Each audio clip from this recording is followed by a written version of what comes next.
Hey friends, thank you so much for joining me on the second part here. What we're gonna do is on the previous lesson we drew this entire thing and now we're gonna add the harp and the rest of the body. So for the legs, you want to begin with an outer curved line that leads towards the knee. This line represents where the knees come. And then you draw that knee by drawing 1 second. Sort of 2 lines at an angle. And then for this line you just draw for now a completely vertical line and we're good. Now on the inner part you want to draw a relatively straight line, maybe slightly curved, and here create the opposite, a curved line.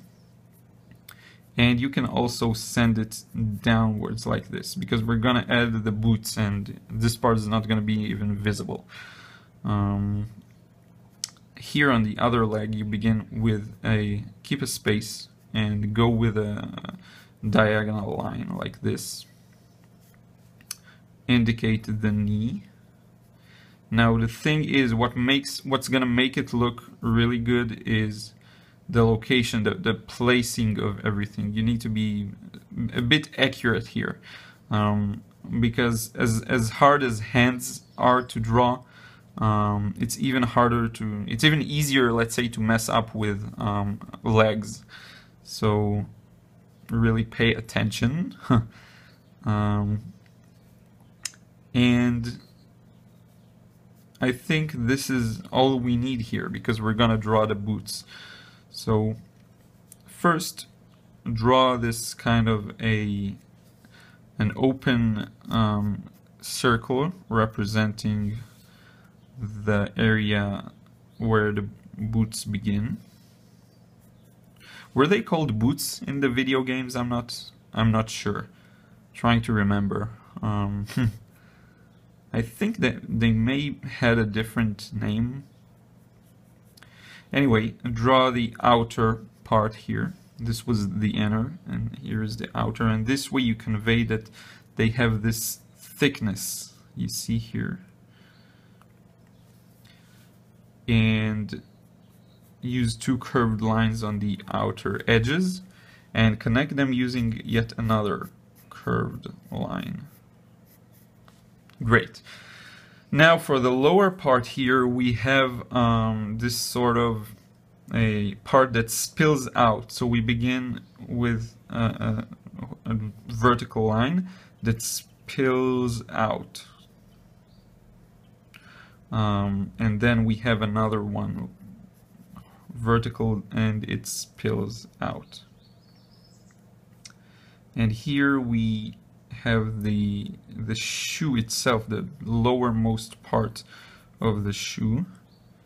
This is drawn by actually create a sort of a circle here. Not a circle, half a circle maybe. This will be the front part. So get it like this. Go over the outer line and slightly indicate that one as well. Close this part up, and here use a vertical line that goes all the way down. Now this is the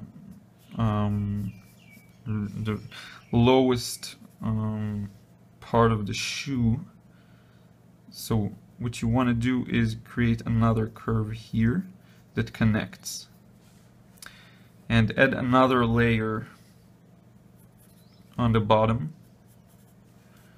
that follows the same shape, only it has this sort of a dent here, but it basically follows the same shape of this part. And that's it, no shoelaces, nothing. He's just puts them on and goes to battle. And on the other side we're gonna do the exact same thing. We have the curved line here, half a circle,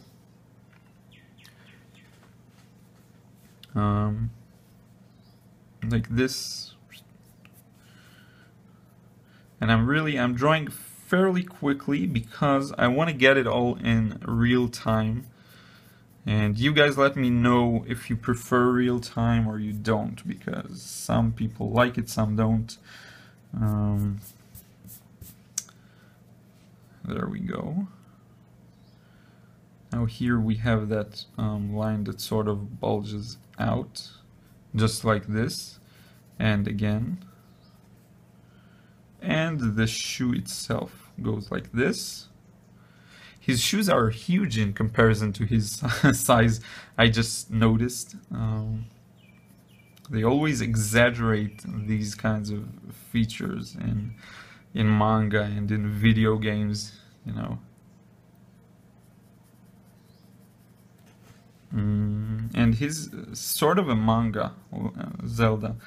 There is also a manga besides the video games. Dent.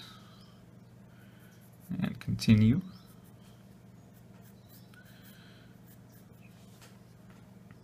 And I believe this is it for this part.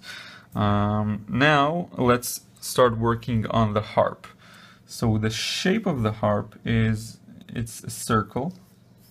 Now here's where this line comes in handy. So begin next to the ear and draw a curved line all the way to about his waist, and beginning somewhere around this finger here.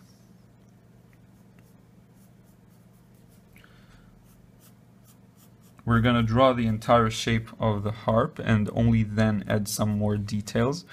Go along the ear and close this shape like that. Can go more like this. Not a perfect circle, but that'll do. Here we have a sort of a circle and another circle around it, wrapping it on the top left side. Okay, so this is important. Now we have this line that curves backwards like this.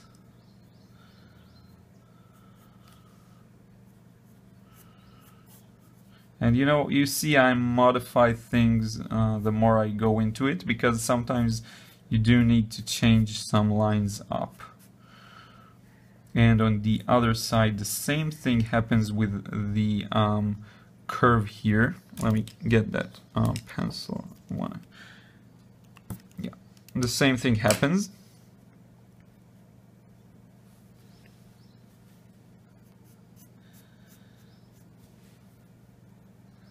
And we'll close this part like this.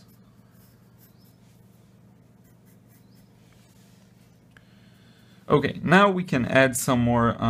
Before we do, actually, let's draw his other arm. So it begins here, next to the sleeve and this part. And then it goes and curves where his elbow is. And all the way back to the top. This is the sleeve. Now the thing is, his arm comes from his hand comes from the bottom and grabs this. So I'm going to add a guideline for the hand, for the hand's shape, and it's gonna be we're gonna divide it into fingers. So we're gonna have the first finger around here,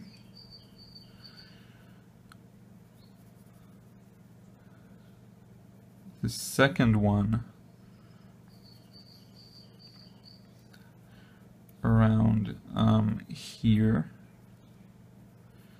This is not an easy pose of the hand here. It's quite challenging. So really, don't worry about it. Maybe look at a real hand. This can help. If you don't get it perfectly, that's fine. It's really It's not easy. I think you can kind of, I'll make a separate video on hands someday, because I do have my own method and it seems to work for the most part. I don't use it now when I'm drawing his character, but it does help me understand how they look and how they behave. So, and the thing is, you want to imagine them as a circular shape. You don't want to imagine it like a block with fingers coming off of it. Getting a good book on anatomy can help, definitely. Okay, now we have the harp mostly in place, and the sleeve and hand. We can add some more details, and we have here in the bottom an area that's thicker. I have to get the details done correctly. Usually, sometimes I'll slack off, honestly, but this time I want to get it, in this particular drawing, I want to get the details done correctly. So we have this lower, thicker part, and it's divided into sort of blocks that go like this. 1, 2, 3, 4, 5, 6. I think there are 6 of them, and like this. And they go over and around this shape of the harp, and they each have their own individual shape. So it's like this.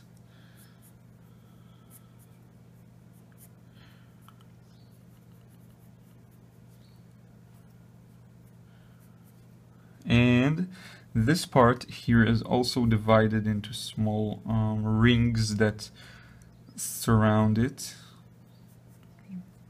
We have 4 of these as well. 1, 2, 3, 4. And the parts that are surrounded are a little thicker than the rings themselves. So as you can see, I'm sort of making them thicker by breaking off and creating a thicker line, breaking off a thicker line. I don't want to go too overboard with this these thicker lines, just enough so it looks good.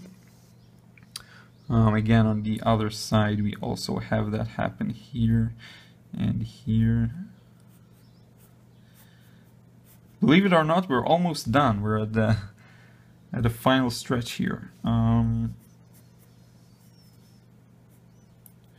Okay, now we'll add the way a harp is played is actually by drawing the strings. We have to draw them as well. I'm currently adding the details to the top. I'll add a link to the picture, my reference. It's simply the cover picture from the game's box, and the harp. The strings themselves. So each string connects to a different part here. So we have one here, another one to the second one, a third one, a fourth one, a fifth, and a sixth.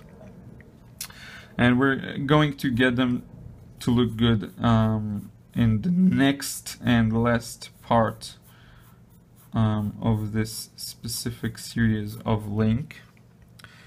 But that'll do for now. And the last thing is there are sort of this 3, not feathers, but it's kind of pointy shapes here. This is the center one, and another one here. And the last really final details here is where the tunic is tied. Let's see if I haven't missed anything. This one should go and be closed off. No, I think we're good. So I'll wrap the second part up in this here, and on the next part we're gonna color and ink, and there will be time lapse because coloring takes a lot of time, and inking as well, but I will explain most of it. Thank you so much for sticking with me. 2 things I want you to do. The first one is subscribe to my channel if my videos help you. I'm pumping them out almost like every week. There are 2 to 3 new videos, even more sometimes. And the second thing is I want you to check out my website. I'll add a link in an annotation and also in the description, because you can sign up and get my ebook for free, and it's really helpful for the very basics, I think, and a lot of the people are stuck there, and so I just give it away for free. So check it out, and thank you so much. I'll see you on the next part.